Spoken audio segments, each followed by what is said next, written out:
there, Janet Fritz here for Galaxy Girl Creations. Welcome to my channel. Welcome to the adventure of the traveling journal.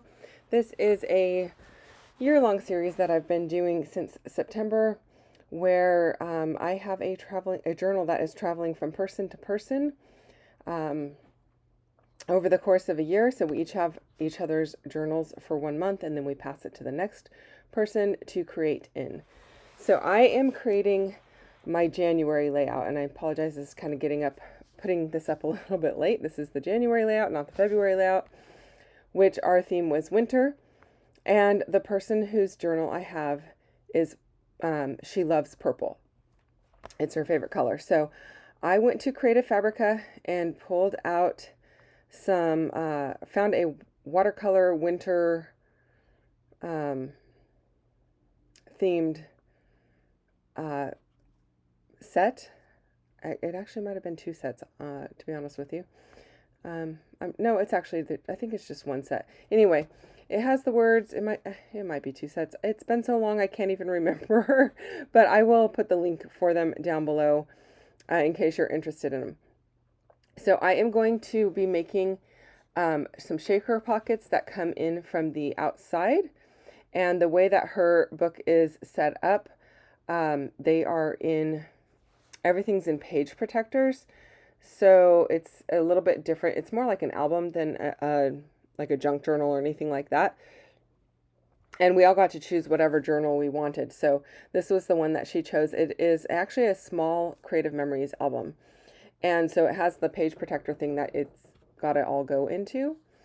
And so I didn't want to do a bunch of stuff where she would have to dig into a page protector to get to it.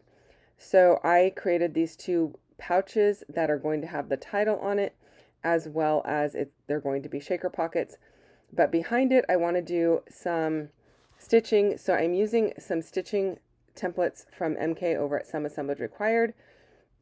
And these are some beautiful snowflakes. I didn't show you all of the stitching, but you saw the templates there, and you can see them kind of in the background. I took a couple of 8.5 by 11 page protectors, and I am creating a pouch for each side. And I sized my letters to fit across the double page layout with that little hot cocoa mug at the end.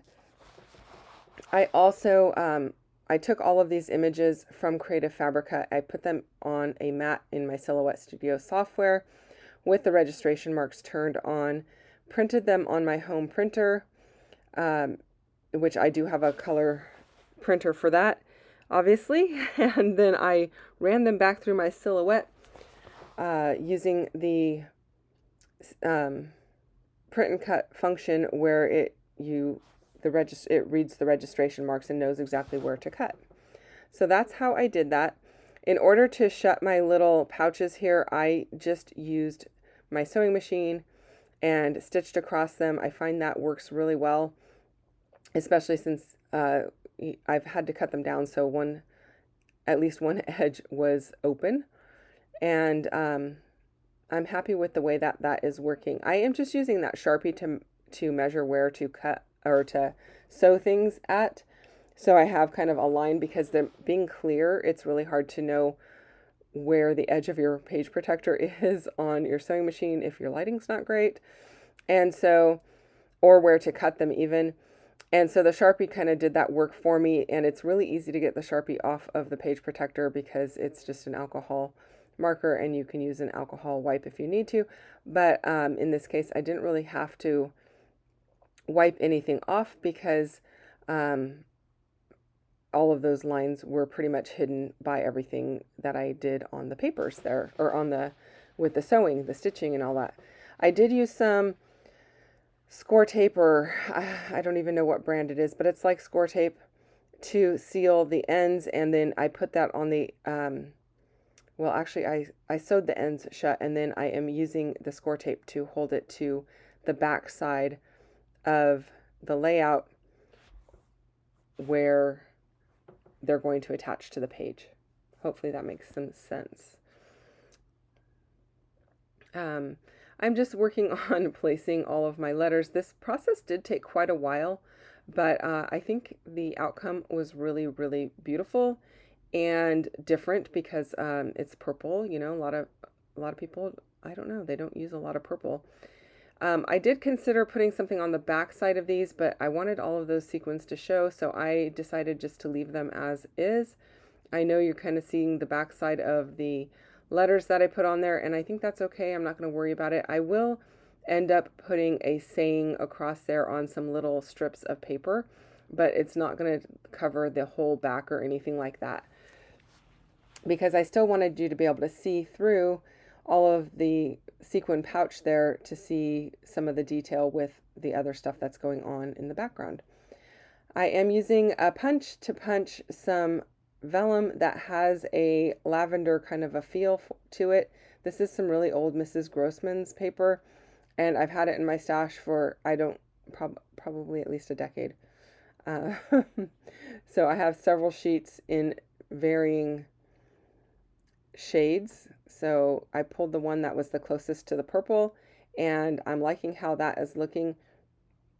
I am creating a little pocket for some tags to go. You can see I've got some tags printed, and I am going to tuck those in, and that's going to give her a place to do some journaling or writing or whatever. But those unfortunately will be on the inside of the page protector because of the way that her album is set up. But I think that's going to be okay. I don't know. It's just a little bit different with the sheet protector over it. And I think the sheet protectors slide in from the outside, from the sides. So that's why I could do these flaps that are coming in from the sides, because I'm attaching it to the papers. I'm not attaching it to the sheet protector. So I did have to kind of finagle some paper here because I didn't have a strip that was tall enough. And so I put two strips together, but I am going to find a way to kind of cover that seam. It's very hard to see that there is even a seam on the video. And that's why I keep laying down this string thinking, well, maybe that will cover it, but I want that to be a pocket in that bottom left-hand corner. So I'm just trying to figure out how to cover up the seam of the two papers. And then I am creating this piece as a pocket as well. So when you open the flap, there will be a pocket with things tucked in. So the top of the pocket is kind of covered by the flap. I don't know if I'm making any sense at all when I'm trying to describe this layout. You're going to see it at the end, obviously. I probably should have put it at the beginning of the video, but it's a little bit on the late side to do that now. So I am going to have this be a little pocket as well, but I don't want my doily to be the actual pocket because the doily is too delicate for that. So this doily is going to go on a pocket, but it's going to be made out of the vellum here. So I am going to fussy cut around the doily, and that's going to be my pocket. And you saw me wipe the glue off of the little pouch, or off of the bottom left-hand corner, because that was when I decided, oh, this needs to be a pocket. I totally forgot that I was going to do that.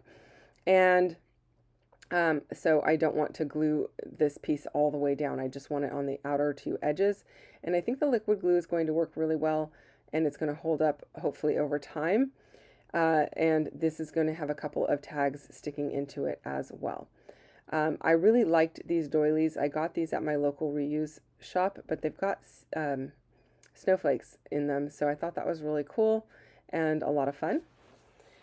And still trying to figure out how to cover up that little seam, but that's okay. It'll be there.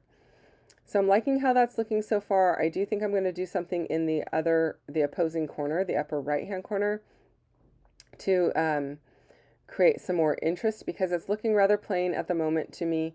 And I do want to have something coming in from that side and have a little bit of a diagonal design. You can see the snowflakes. They're somewhat covered up, but when you open the two flaps with the alpha or the title on it, I think it's going to work out okay. So I was just testing to make sure that there was my little pocket in the bottom left did not get glued down. All that glue that I wiped off was dry, and so it worked out fine and it looks good. And now I'm just getting my tags. Oh, I thought I was getting my tags ready, but apparently I am going to put in another piece of vellum paper down this right-hand side. And that is going to make it so you can still see the right-hand most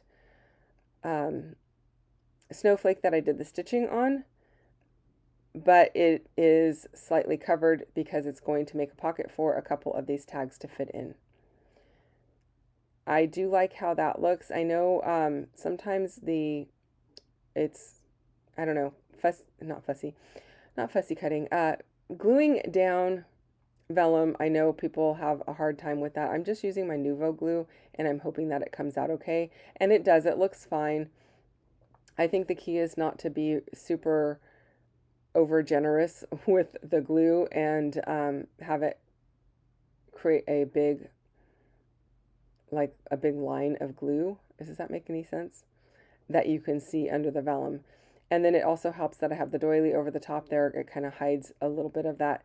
You can see the glue, but it's not a lot, and I'm not too worried about it. So I'm hoping that it looks okay. And then plus I'm going to add this other piece over the top. So, you know, when all is said and done, there's a lot going on this page. And so it's not going to be distracting to have a little bit of the glue showing through the vellum, at least in my opinion. So here you can see I'm attaching the pieces here, and I'm just trying to make sure before I really secure them down that they're not sagging on the front side. Hopefully that makes some sense. But you know, when it's in the journal, I don't want it to sag. I want them to stay level. And that was a little bit of a challenge to kind of keep everything perfectly level and glued just so. Hopefully that makes a bit of sense as well. Yeah, if you don't get that glue or the pockets lined up perfectly, they just, I don't know. It's very distracting. I did take my, I have a punch from a company called Little B that is no longer in business, and it cuts or punches out those purple tickets. Well, it punches out tickets in whatever color you want. I punched them out in purple, as you can see here. And I'm just tucking those into my little tagged areas because I think that's super cute. It's adding some more dimension or depth of color, and I really like that. So that was kind of what I was going for here. And then I'm going to cut some more and tuck them into my pocket that is behind the WIN side of the page. And that's going to give her a lot of tags going on. And she can go ahead and write on them. She could add some pictures. If she wants to cover up the printed pieces, that's okay too. She could always put the pictures on the back and the journaling on the front, or flip them over. You know, this is her journal. She can kind of do whatever she wants with it. But I thought that would give her plenty of space for some things that she can add. And then I had a couple of little extra snowflakes that I decided to go ahead and tuck onto my little pockets that I've created in the corners, just to bring in some additional bling and such. So these are the strips of words that I went ahead and created to put on the back side of the flaps. And they are quotes. One is a John Steinbeck quote and one is by Lewis Carroll. And you will see those in the close-ups because I cannot remember off the top of my head what they say. I'm terrible at memorization. So that is not something that is my gift. And so at the very end of the video, I will zoom in on those so that you can read them in case they are of interest to you. But I thought they were kind of pretty quotes. And so I went ahead and used them. And it gives a little bit of additional interest in the journal when you open it up, because when it's open it looks very plain except for the stitching, because I didn't do anything on the background papers, but I really didn't think it needs it with all of this other stuff going on. So hopefully she enjoys it. I know she likes purple. I am going to add some ribbon or twine over to all of those tags because I don't want to leave them plain. And then I think that's going to probably finish it off really well. I did have a little bit more of this purple paper, so I decided to put in another strip of the tickets so that it just gives her more places to put things if she wants. And she could even take them out and use them somewhere else if she really wants to. But I really like them, and I wanted to go ahead and use up the purple paper that I had that matched, because I felt like that was just a really good way for her to have some extra, just a little bit of extra stuff. So now I have this ribbon. I got this on Amazon. I don't know what it's called, to be honest with you, but it's really thin and very flowy. Flowy, is that a word? It's very flowy and soft. And I'm just using some embroidery floss to tie it off. And I went ahead and did that on all of my tags. And I really like the way that it ends up looking. Apparently that tag had a little bit of ink on it because I did ink up the edges of the tags. And maybe I got a little bit on there. I have no idea. But I just used my sand eraser to get rid of that. And you know what? I thought I was using embroidery floss. I'm not. I'm using silver thread. I don't know why I thought I was using embroidery floss. The spool of silver thread is sitting right to the right there. And I've doubled it up a couple of times. You can see me doubling it up 3 or 4 times. And then I put it around the ribbon, tie it off in a knot, and then trim off the excess so it's got some little wisps of silver hanging off of it, which, you know, silver is a very wintry vibe to it. So I felt like that's good. And I really like how it came out. And I hope you did too. So that is it, you guys. I hope you enjoyed this one. If you have questions or comments, you can leave them down below. I'll get back to you as quickly as I can. I do appreciate you spending time with me today. And one thing I did not show you is I went in with a little bit of splatter, and I splattered some iridescent white splatter on the background. So you can kind of see that in the background there, and I really like the way that that looks as well. Thank you so much for watching. I'll put links down below to the stitching templates as well as the Creative Fabrica files that I used. I will see you guys again real soon with another video. Take care and have a great day, and I'll see you soon. Thanks for watching. Bye-bye.